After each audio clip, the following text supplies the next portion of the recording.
Hello नमस्कार दोस्तों, स्वागत है आपका आरकेडी वेब में। दोस्तों, जो आज का अपना चैप्टर है वो है भारत स्वतंत्रता अधिनियम 1947। यानी कि जो चैप्टर था वो पिछले चैप्टर का अधूरा चैप्टर था,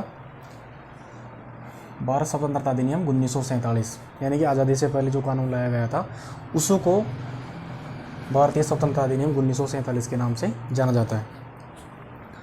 इसमें 3 डेट है। 3 डेट को आपको भारतीय स्वतंत्रता अधिनियम की जो 1947 का जो अधिनियम है उसकी 3 डेट को याद करना पड़ेगा। पहली डेट है 20 फरवरी 1947। 20 फरवरी 1947 को क्लाइमेट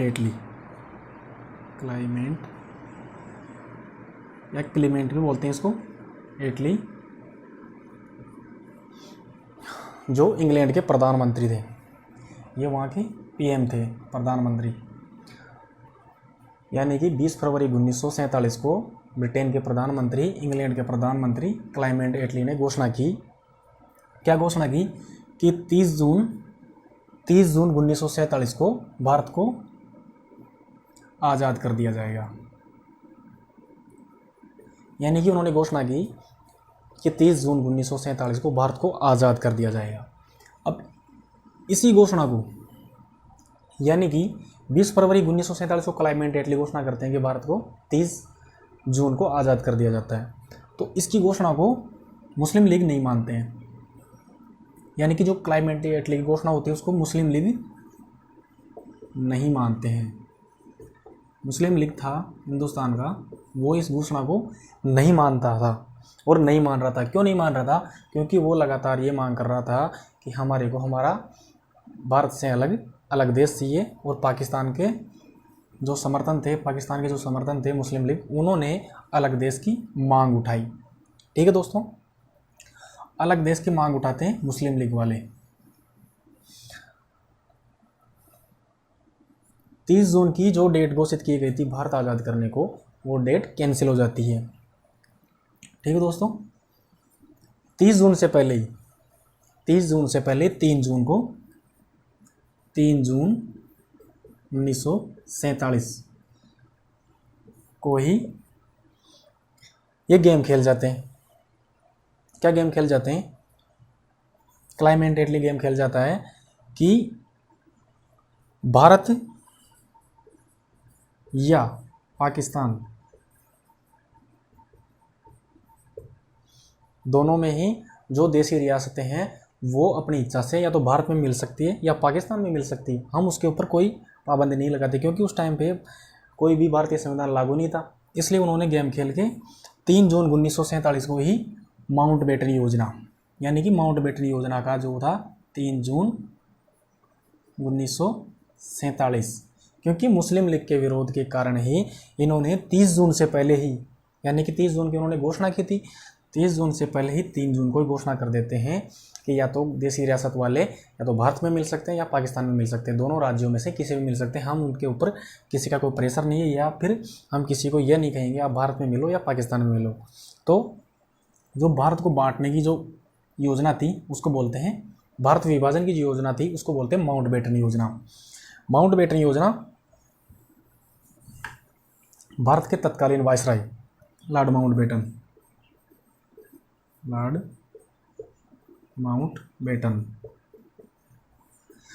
भारत के तत्कालीन वायसराय लॉर्ड माउंटबेटन के नाम से जानी जाती है। और उन्होंने घोषणा की थी कि भारत या पाकिस्तान दोनों राज्यों में या दोनों देशों में या दोनों डोमिनियन राज्यों में किसी में भी भारत के जो देशी रियासत के राजा थे वो कहीं भी मिल सकते, क्योंकि उन्होंने फूट डालने की जो आखिरी कोशिश थी वो भी कर दी थी।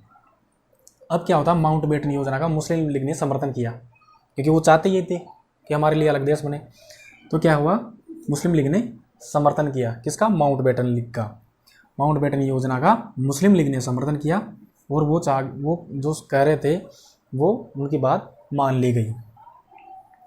दूसरी बात होती है भारत संपूर्ण प्रभुत्व राष्ट्र, यानी कि 3 जून को जो घोषणा हुई थी माउंटबेटन योजना, उसके तहत उन्होंने मान लिया भारत एक संपूर्ण प्रभुत्व राष्ट्र बनेगा। यानी कि भारत अभी उसका प्रभुत्व के ऊपर किसी भी देश का शासन नहीं रहेगा। ठीक है दोस्तों, भारत का विभाजन कर दिया गया। भारत को 2 डोमिनियन राज्यों में बांट दिया गया। भारत बराबर पाकिस्तान।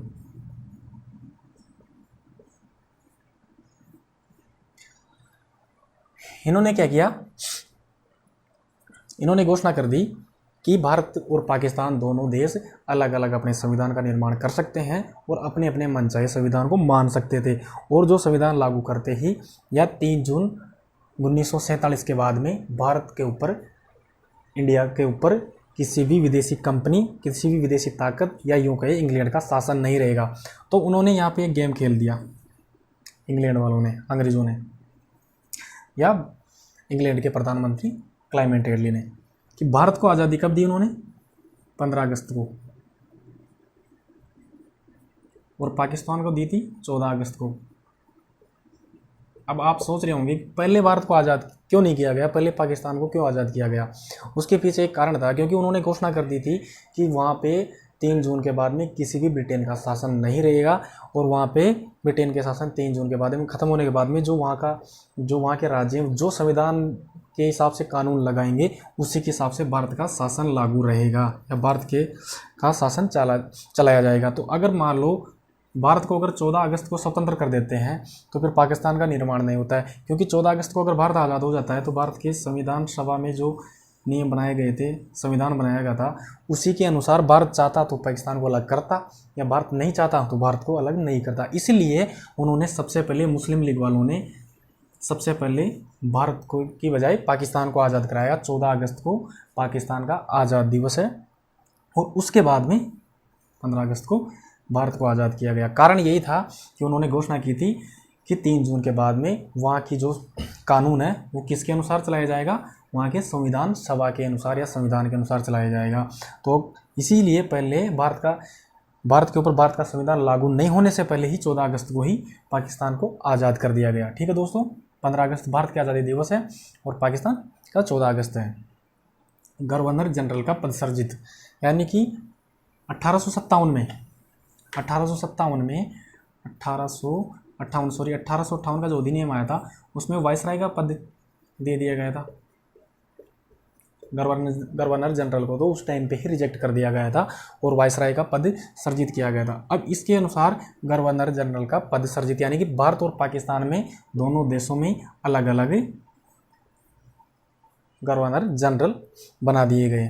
ठीक है दोस्तों, दोनों राज्यों को अपना संविधान, यानी कि दोनों राज्यों को अपना अपना संविधान निर्माण करने की छूट दे दी गई, और जो अपने संविधान या दूसरा संविधान मानने की खुली छूट थी कि भारत और पाकिस्तान दोनों देश अलग अलग संविधान मान सकते थे, और अगर नहीं बनाया तो वो बना सकते थे। 15 अगस्त 1947 के बाद ब्रिटिश कानून लागू नहीं होगा। उन्होंने घोषणा कर दी किसको, 3 जून 1947 को क्या घोषणा कर दी कि 15 अगस्त 1947 के बाद ब्रिटिश कानून लागू नहीं होगा, यानी कि अब हिंदुस्तान के ऊपर 15 अगस्त क्योंकि 15 अगस्त के दिन ही आज़ाद हो गया भारत, तो 15 अगस्त के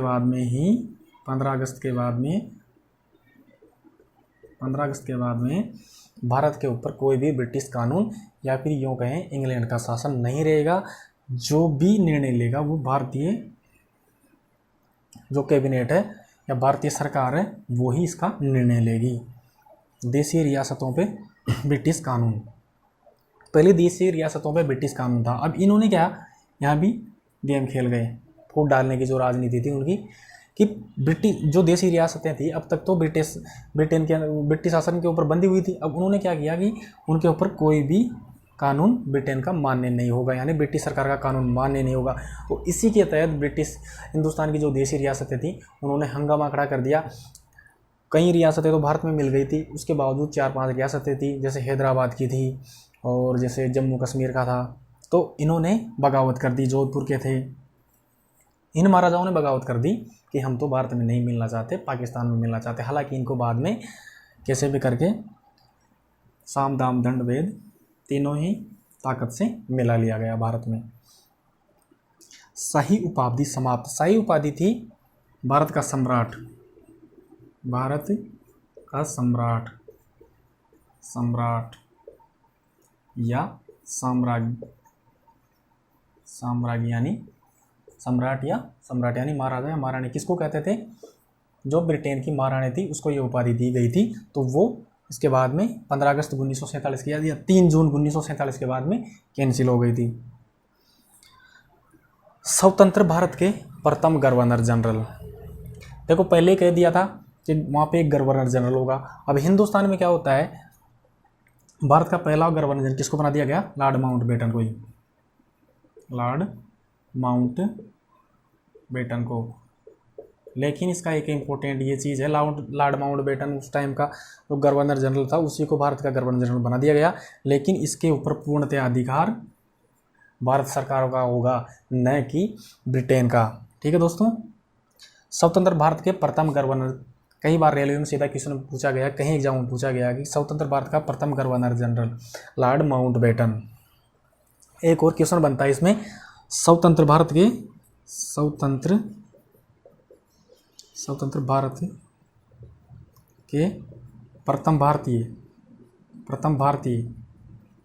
प्रथम भारतीय गवर्नर जनरल।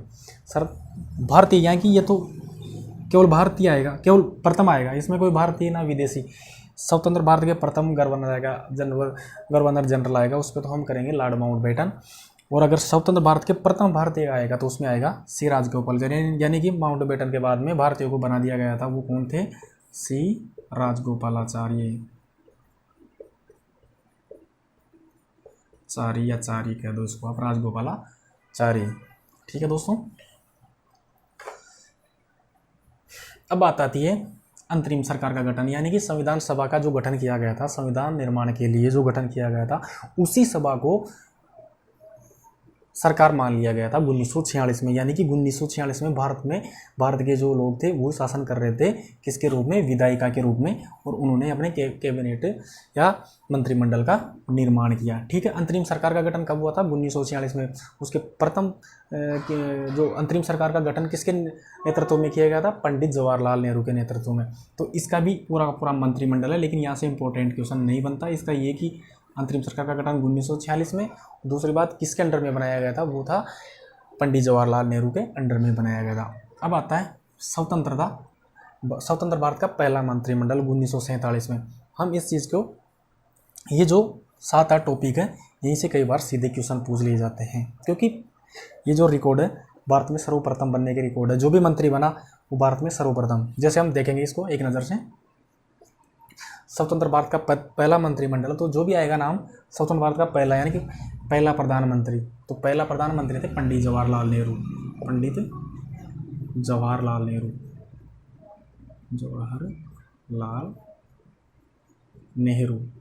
ठीक है दोस्तों, पंडित जवाहरलाल नेहरू शॉर्ट में समझ लो।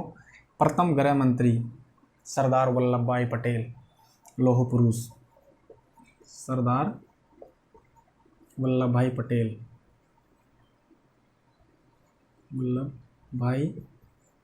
पटेल। ठीक है दोस्तों, सरदार वल्लभ भाई पटेल प्रथम गृह मंत्री थे। दोनों हो गए। स्वतंत्र भारत के पहले कृषि मंत्री थे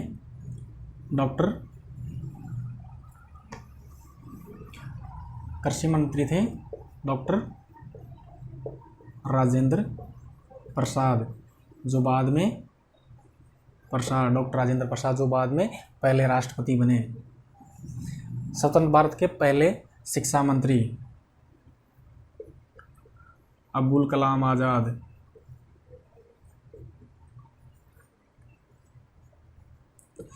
डॉक्टर अब्दुल कलाम आज़ाद। ठीक है दोस्तों।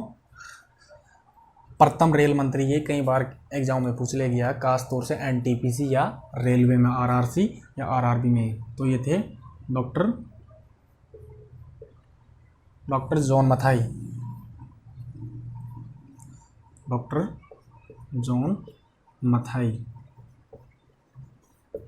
प्रथम रेल मंत्री कौन थे स्वतंत्र भारत के? Doctor John Mathai. वित्त मंत्री आर के षणमुखम शेट्टी, इसको याद रख सकते हो आप, वित्त मंत्री सेठ जी यानी कि शेट्टी। वित्त मंत्री, प्रथम वित्त मंत्री कौन थे? आर के षणमुखम शेट्टी। ये भी कई बार क्वेश्चन पूछा गया भारत के प्रथम रक्षा मंत्री बलदेव सिंह, बलदेव सिंह। भारत के प्रथम प्रधानमंत्री जवाहरलाल नेहरू और भारत के प्रथम रक्षा मंत्री बलदेव सिंह। विधि और कानून मंत्री, भारत के प्रथम विधि और कानून मंत्री थे डॉक्टर भीमराव अंबेडकर।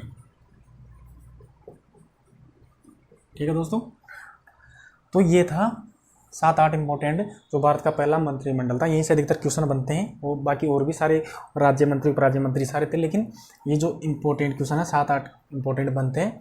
तो ये एग्जाम में त्यों का त्यों पूछ लिया जाता है कि कहाँ से कौन से प्रथम मंत्री थे, कौन से कृषि मंत्री पहले थे। ठीक है दोस्तों, तो आज का चैप्टर यही था, भारत स्वतंत्रता अधिनियम 1947 और स्वतंत्र भारत का पहला मंत्रिमंडल 1947 में गठित हुआ था।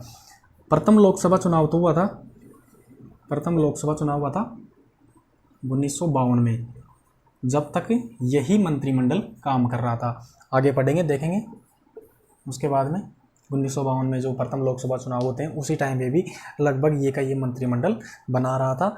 लगभग उस टाइम पे प्रथम प्रधानमंत्री पंडित जवाहरलाल नेहरू ही थे। ठीक है दोस्तों, आज के लिए इतना ही काफ़ी। Thank you.